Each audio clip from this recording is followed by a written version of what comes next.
Hello dear students, welcome to session 4 on real numbers for class 10. Dear student, this is the last session for first chapter. Have a look on the sessions we have completed. First session was on Euclid division lemma and Euclid division algorithm.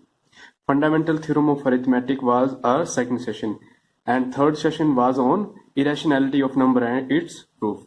So the last fourth session is on our decimal expansion of rational number.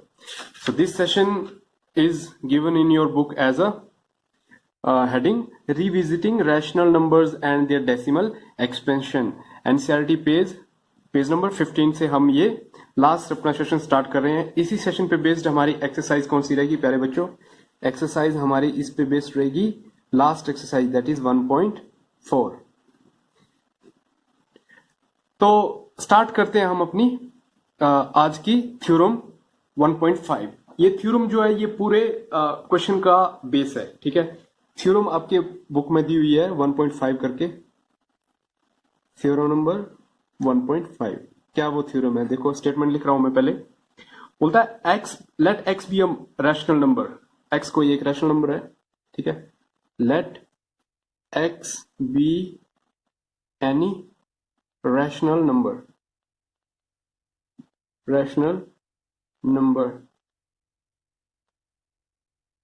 whose decimal expansion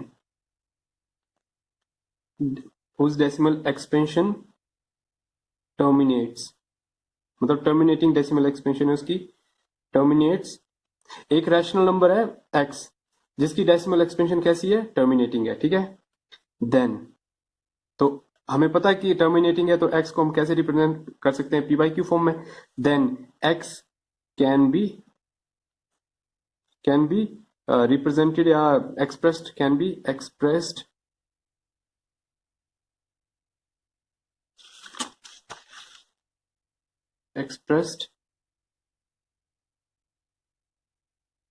in the form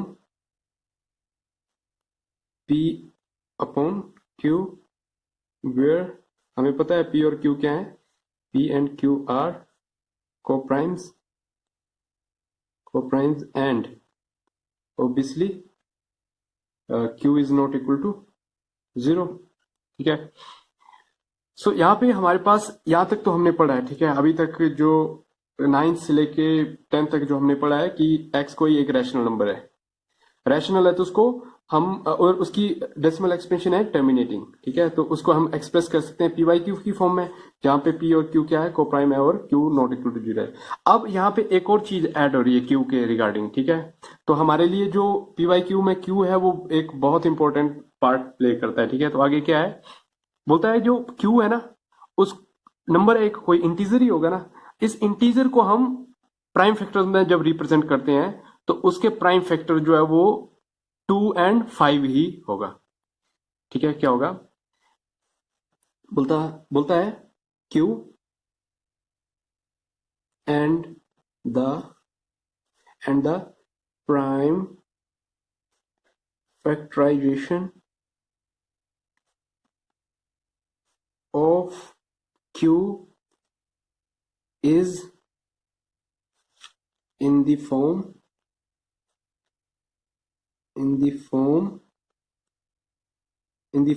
of 2 raised to power m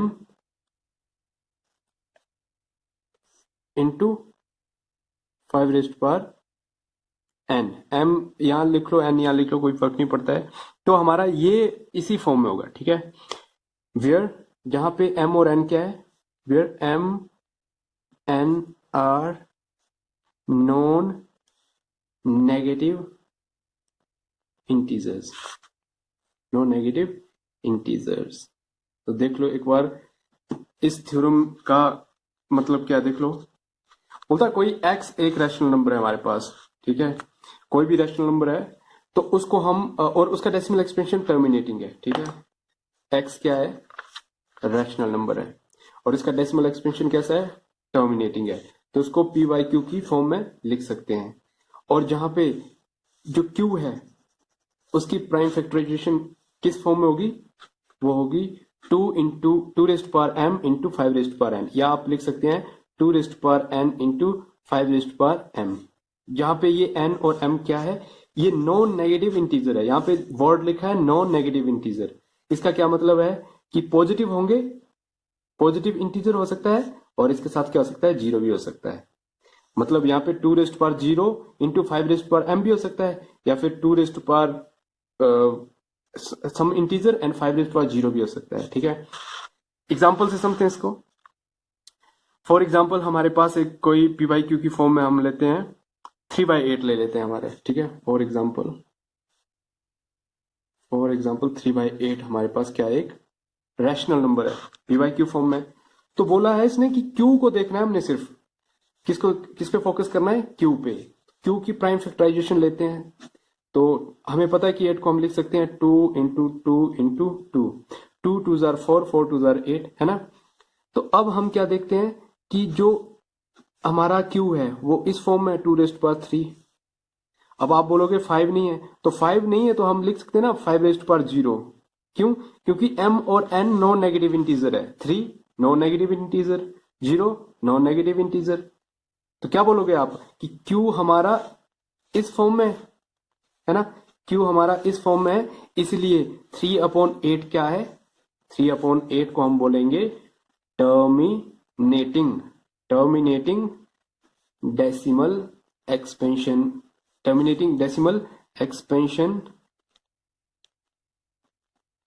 ठीक है। 3/8 has terminating decimal expansion. तो 3/8 का decimal expansion कैसा आएगा, terminating.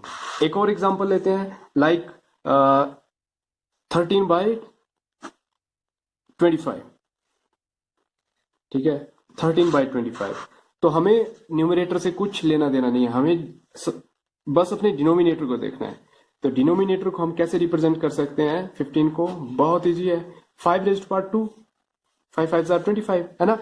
तो अब हम देखेंगे कि हमारा Q क्या इस फॉर्म में है ना, बिल्कुल है। तो हम लिख सकते हैं इसको 13 divided by 2 raised power 0 into 5 raised power 2, है ना। सो हम बोल सकते हैं this also has terminating decimal expansion. एक और केस लेते हैं, जैसे हम ले लें 2 डिवाइडेड बाय 9, है ना। अब हमें देखना है कि ये इस रैशनल नंबर की डेसिमल एक्सपेंशन टर्मिनेटिंग है या फिर नॉन टर्मिनेटिंग है। रैशनल है तो सिर्फ यही दो डेसिमल एक्सपेंशन हो सकती है, या टर्मिनेटिंग होगा या नॉन टर्मिनेटिंग होगा। नॉन टर्मिनेटिंग के साथ ऑब्वियसली ये रिपीटिंग ही होगा, रैशनल है ना, तो रिपीटिंग। अब देखते हैं इसके डिनोमिनेटर को। तो डिनोमिनेटर को हम इसके लिख सकते हैं 2 डिवाइडेड बाय 3 इंटू 3, है ना, 3 3 जार 9।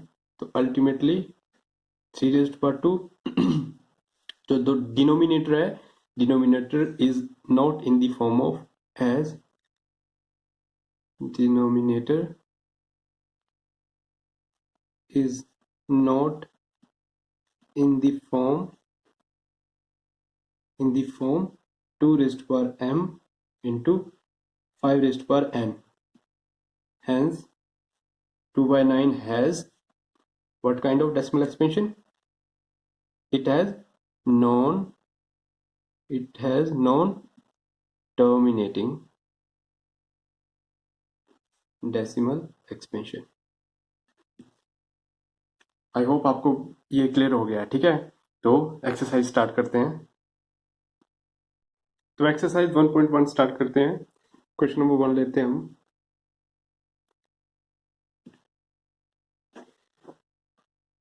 क्वेश्चन 1 यहाँ पे इस तरह से दे रखा है,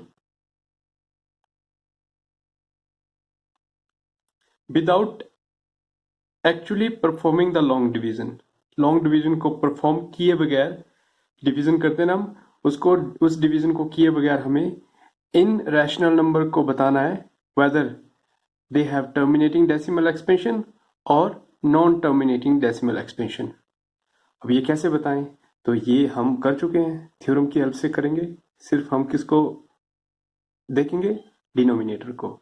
अगर डिनोमिनेटर हमारा इस फॉर्म में आ रहा है 2 raised power n into 5 raised power m, तो फिर हम बोलेंगे कि वो डेसिमल एक्सपेंशन कैसा है, इस रैशनल नंबर का डोमिनेटिंग है। सॉल्व करते हैं, फर्स्ट पार्ट लेते हैं हम, दैट इज 13 डिवाइडेड बाय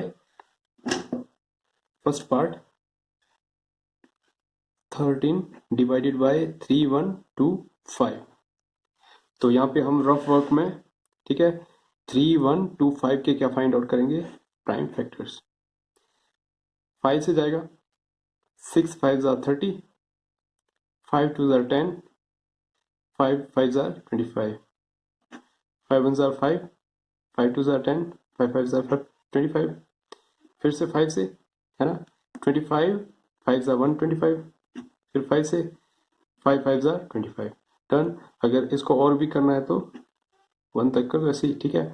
तो 1 2 3 4 5, तो हम इसको लिख सकते हैं 13 डिवाइडेड बाय 1 2 3 4 5, और ज़्यादा इसको सिंप्लीफाई करके 5 raised power, how many 5, 5, 1 2 3 4 5। So ultimately, है ना, यहाँ पे हमारा जो डिनोमिनेटर है, as the denominator is in the form of 2 raised power m into 5 raised power n, है ना, क्योंकि यहाँ पे 2 raised power 0 लिख सकते हैं हम, है ना, 2 raised power 0 आगे लिखो पीछे लिखो, इसमें कोई फर्क नहीं पड़ता है, बस ये हमारी फॉर्म होनी चाहिए, क्योंकि 2 raised power 0 is 1 and 1 is multiplied by anything is that anything, फर्क नहीं पड़ता है ना। as denominator is in this form, therefore 13 divided by 3125 has terminating decimal expansion.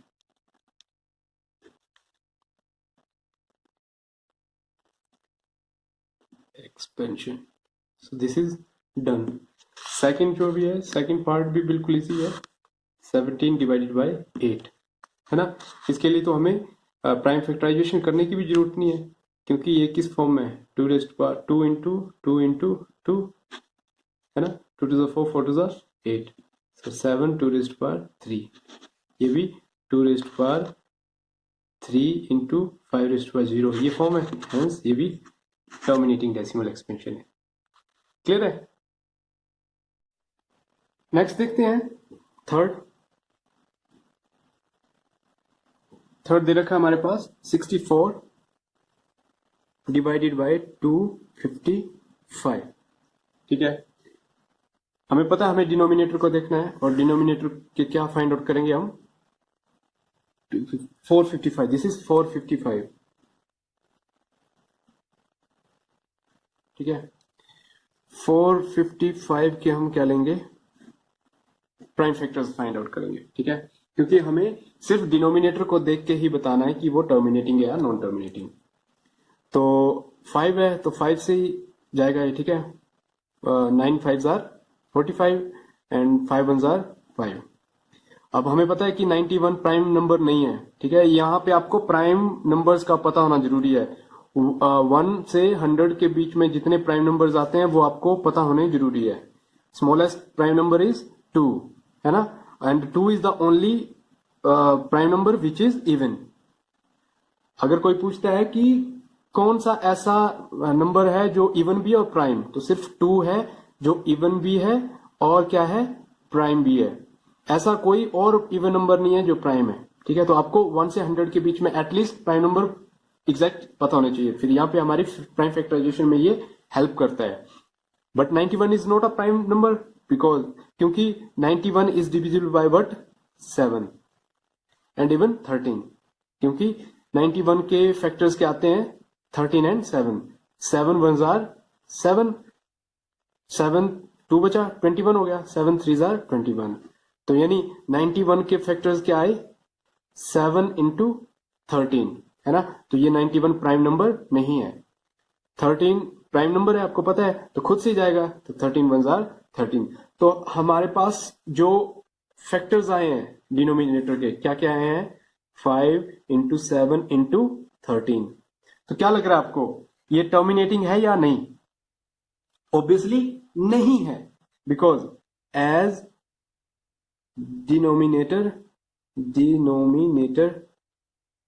is not in the form of 2 raised power m into 5 raised power n, है ना?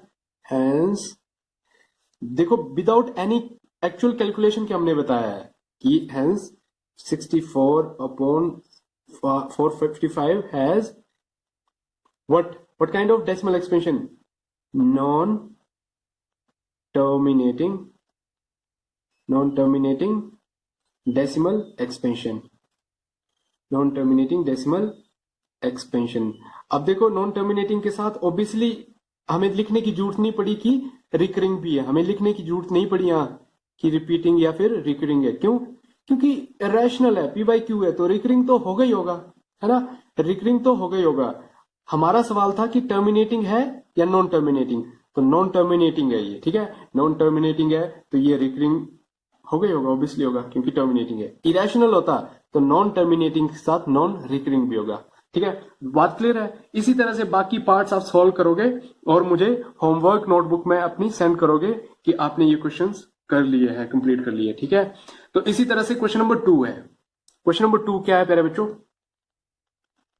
तो 2 बोलता है क्वेश्चन नंबर कि हमने जो क्वेश्चन नंबर 1 में जो हमने पार्ट्स किए हैं और जिन पार्ट्स की डेसिमल एक्सपेंशन कैसी आई है?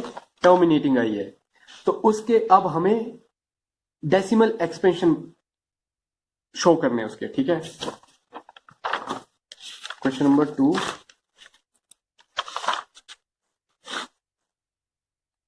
एक्सरसाइज 1.4 का ही क्वेश्चन नंबर 2।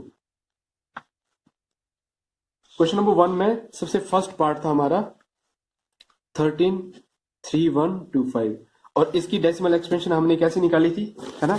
हमने फाइंड आउट किया इसका डिनोमिनेटर इस फॉर्म में था, मतलब 2 raised power m into 5 raised power n की फॉर्म में, जहां पे m और n क्या है? पॉजिटिव इंटीजर्स है, ठीक है? Belongs to positive integers.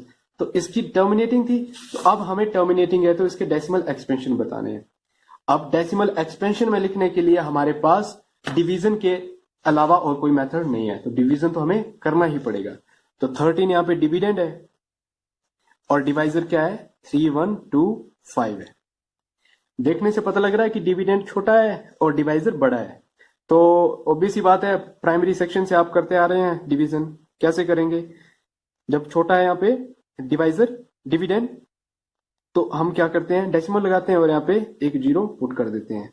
क्या अभी बड़ा हुआ डिविडेंड? डिविडेंड फिर से छोटा है डिवाइजर से, तो एक और 0 पुट करते हैं, तो यहाँ पे एक और 0 हमें पुट करनी पड़ती है क्योंकि 2 0 हमने साथ में ली, तो एक 0 यहाँ पे पुट करनी पड़ेगी हमें।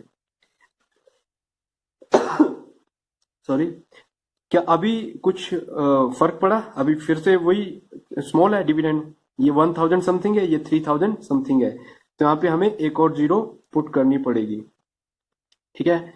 यहाँ पे एक और 0 पुट करनी पड़ी, तो यहाँ पे एक और 0 पुट होगी।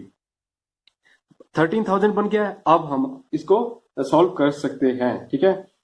तो देखते हैं 3125, तो 3125 5 से करते हैं इसको। 5 5 जार 25, 5 2 जार 10, 10 प्लस 2 12, है ना? 5 एंड 6, 5 3 जार 15, तो यहां से हमारे पास आया 15, ये तो ज्यादा हो गया 15, ठीक है? तो हम क्या करेंगे? 4 से करेंगे, ठीक है? 4 से करने के बाद हमारे पास बना यहाँ पे 12,500। बात क्लियर है? ठीक है? यहाँ पे देख के करके देख लेना आपने डिवीजन। तो यहाँ से हमारे पास कितना बचा? 500, ठीक है? अब डेसिमल हम ले चुके हैं, तो एक 0 तो हम ले ही सकते हैं, दूसरी 0 पुट करेंगे तो यहाँ पे 0 पुट करना पड़ेगा। अब ये 5000 है, अब देखने से पता लग रहा है कि 2 से भी करेंगे तो 3 2 6 हो जाएगा, तो 1 से ही, तो 3125। अब देखते हैं कितना आता है यहाँ से।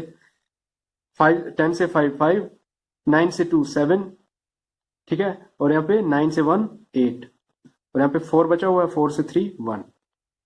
फिर से डिविडेंड छोटा है, डिवाइजर बड़ा है, तो एक 0 हम पुट कर सकते हैं, ठीक है। अब हम अगर इसको डायरेक्टली 6 से करेंगे तो हमारा ये पूरा 18750 बन जाएगा, ठीक है, और रिमाइंडर कितना बचेगा, 0। तो हमारे पास डेसिमल एक्सपेंशन क्या है इसका प्यारे बच्चों, 0.00416। दिस इज रिमाइंडर 0 है तो टर्मिनेटिंग डेसिमल एक्सपेंशन है। बात क्लियर है? तो डिवीजन मेथड से ही आप क्वेश्चन नंबर 2 के बाकी पार्ट्स को सॉल्व करेंगे।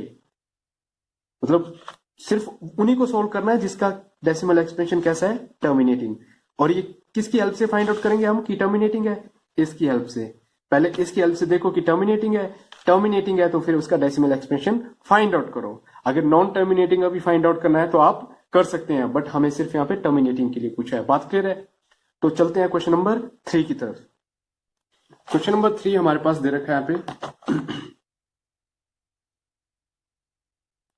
ठीक है। ये क्वेश्चन नंबर 3 है।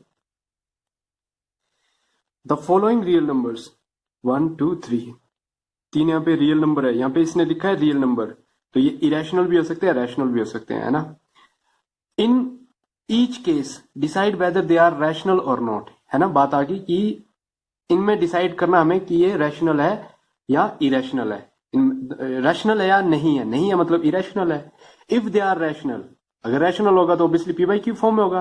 What can you say about prime factors of Q, तो हमें क्यू के प्राइम फैक्टर देख के बताना है कि क्या हमें देखने को मिल रहा है। अल्टीमेटली हमें क्या फाइंड आउट करना है, सबसे पहले किसमें से रैशनल कौन सा है और कौन सा रैशनल नहीं है।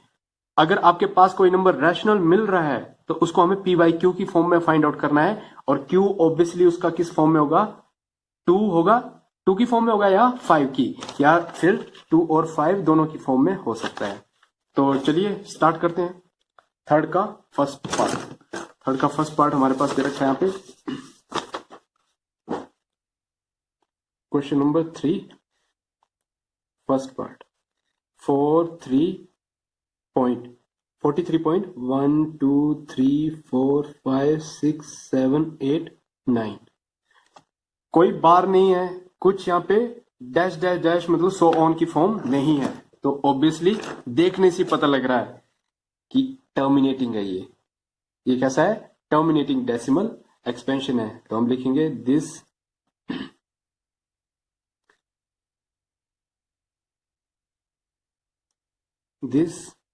Is a terminating decimal expansion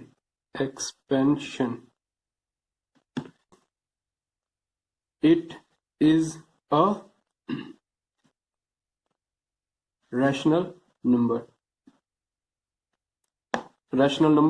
and can be expressed,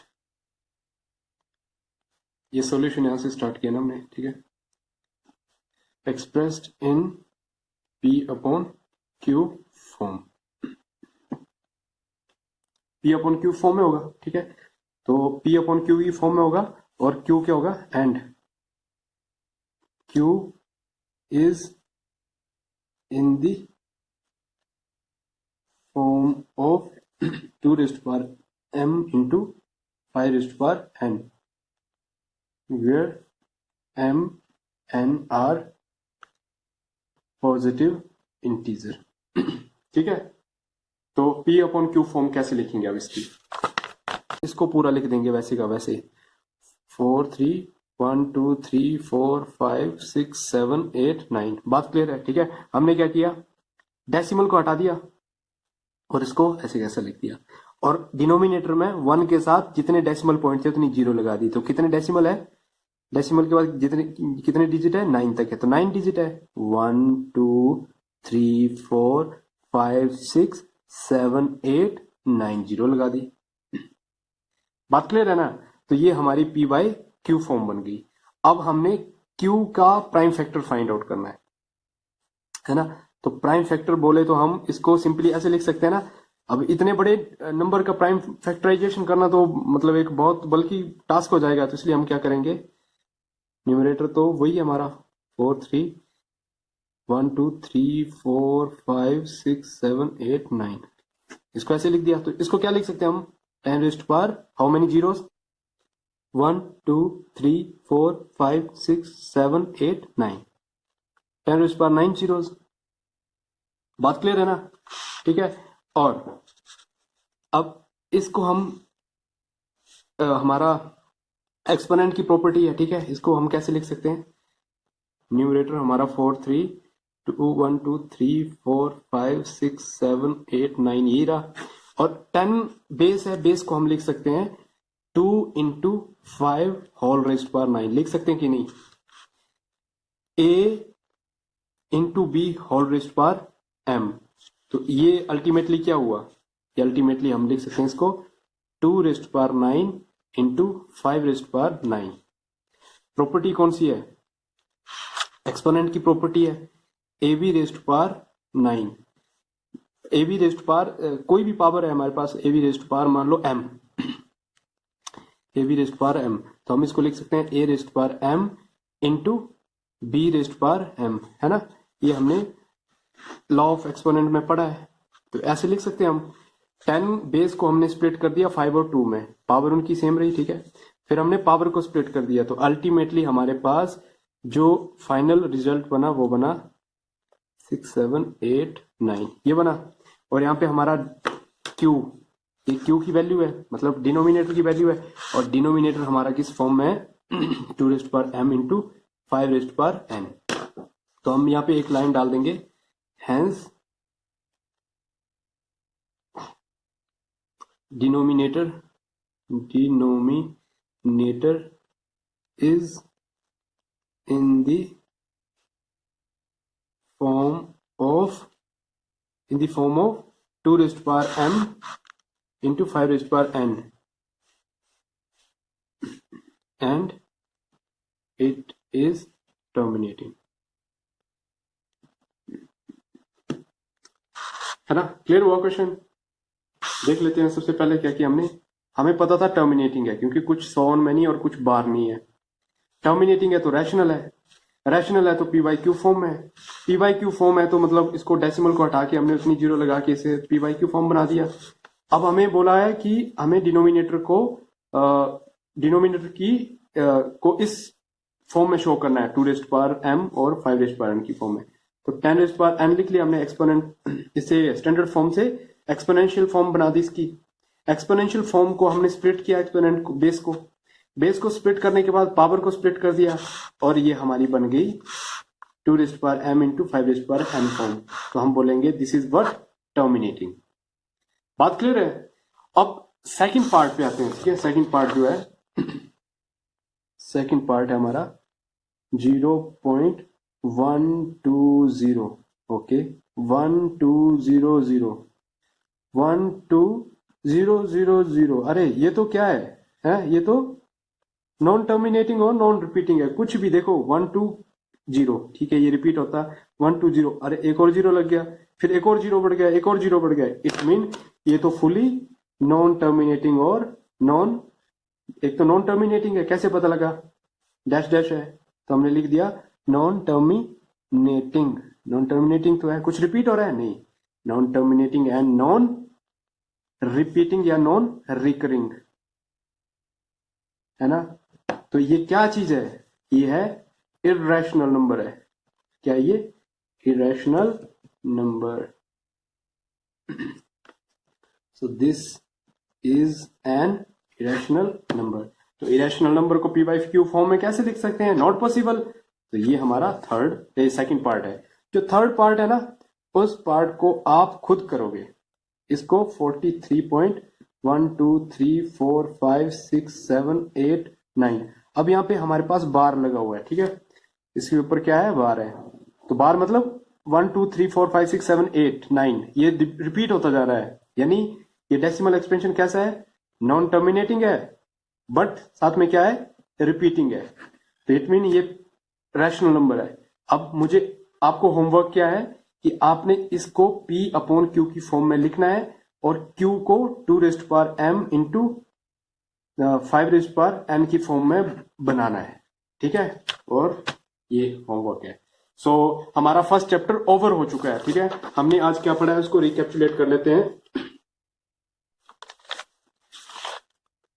तो ये एक थ्योरम पढ़ी हमने। इस थ्योरम का कन्वर्स भी ट्रू है, ठीक है। ये थ्योरम है कि x एक रैशनल नंबर है जो टर्मिनेट होता है, ठीक है। रैशनल नंबर है और उसकी डेसिमल एक्सपेंशन टर्मिनेटिंग है, तो उसको पी बाई क्यू फॉर्म में लिख सकते हैं। और पी बाई क्यू फॉर्म में जो क्यू है आपका डिनोमिनेटर है वो इस फॉर्म में होगा। और इसका कन्वर्स क्या है कि कोई अगर पी बाई क्यू फॉर्म में है नंबर और उसका डिनोमिनेटर इस फॉर्म में है, तो इट मीन वो पी बाई क्यू नंबर क्या है, टर्मिनेटिंग है, वो रैशनल नंबर है, ठीक है। टर्मिनेटिंग उसका डेसिमल एक्सपेंशन है, ये इसका कन्वर्स है। मतलब theorem 1.5 and 1.6 are converse of each other. बात क्लियर है। उसके बाद हमने सॉल्विंग की कुछ क्वेश्चन की, और क्वेश्चन नंबर 1 लिया हमने, ठीक है। उसमें देखा कि अगर denominator 2 raised power m into 5 raised power n की फॉर्म में है, जहां m और n क्या है, m और n belongs to positive integers, तो इट मीन वो पी बाई क्यू फॉर्म कैसी है, टर्मिनेटिंग है। वो टर्मिनेटिंग डेसिमल, उसका डेसिमल एक्सप्रेशन टर्मिनेटिंग है। वैसे ही हमने इसको फाइंड आउट किया, और एक एग्जांपल में हमने फाइंड आउट किया कि नॉन टर्मिनेटिंग 64 डिवाइडेड बाय 455। तो यहाँ पे हमारा ये फॉर्म नहीं बना है, ये वाला फॉर्म, तो इसलिए ये कैसा है, नॉन टर्मिनेटिंग है। उसके बाद हमने क्वेश्चन नंबर 3 का फर्स्ट पार्ट किया और सेकंड पार्ट किया। थर्ड आपके लिए होमवर्क है। तो as always God bless you all. Second chapter जल्दी हम स्टार्ट करेंगे, ठीक है।